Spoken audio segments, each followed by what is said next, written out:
La bêta 8 d'iOS 18 est sortie hier, le mercredi 28 août, et dans cette vidéo, on va faire le tour un petit peu de tout ce qui change avec cette nouvelle bêta. Comme je vous l'expliquais dans ma précédente vidéo sur la bêta 7 d'iOS 18, eh bien, les prochaines bêtas, s'il y en avait, puisque ce n'était pas sûr, c'était qu'une hypothèse, eh bien, ça allait être uniquement des correctifs de bugs. Et celle-ci, vous allez voir, il y a une ou deux toutes petites nouveautés, et sinon, c'est majoritairement des petits correctifs de bugs, et encore, vous allez le voir. Donc la bêta, comme je vous le disais, est sortie donc hier, mercredi, elle pèse 312,3 MO, donc bien sûr ça va dépendre de quelle bêta vous aviez avant sur votre iPhone et surtout quel modèle d'iPhone vous avez. Comme d'habitude, je le précise, mais cette bêta 8 développeurs, c'est l'équivalent de la bêta publique numéro 6, si elle n'est pas déjà sortie d'ailleurs au moment où vous voyez cette vidéo. Et donc si on regarde la version exacte du logiciel, c'est la version 22A5350A.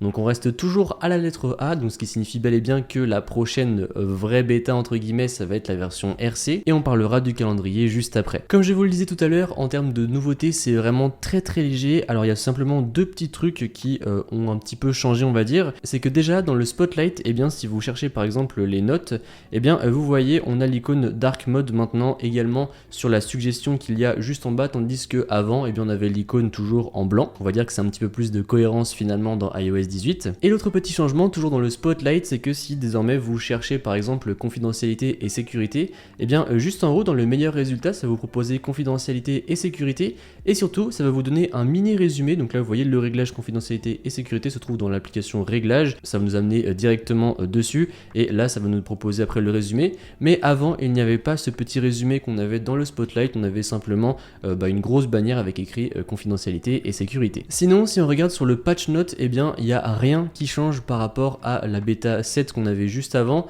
Donc voilà, encore une fois c'est vraiment une toute petite mise à jour, donc c'est pour ça que la vidéo va d'ailleurs durer vraiment peu de temps. En revanche, j'ai eu pas mal de bugs avec la bêta 7, j'ai eu notamment le bug de la lampe torche dont je vous avais déjà parlé dans une précédente vidéo, où en fait j'appuie sur ma lampe torche, sur le petit icône de la lampe torche sur mon écran de verrouillage, elle ne se déclenche pas, pourtant sur mon iPhone ça m'indique bel et bien qu'elle fonctionne.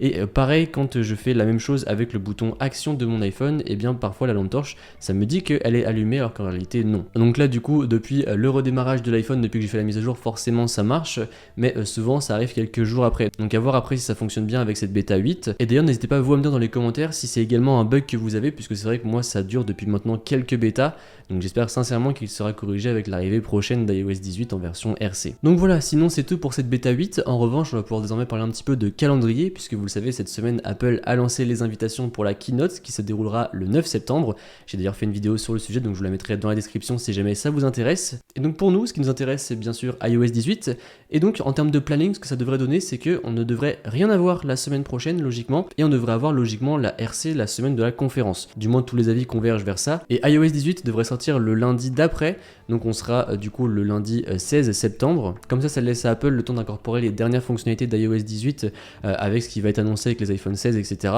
Du moins encore une fois c'est à prendre avec des pincettes, puisque c'est vrai qu'il y a d'autres années on a eu la version RC une semaine avant la conférence, et parfois on a eu la version 2 disponible le lendemain de la conférence. Donc voilà, à voir un petit peu ce que ça va donner de ce côté-là. En tout cas ce qui est sûr c'est que ça va bouger dans les semaines à venir.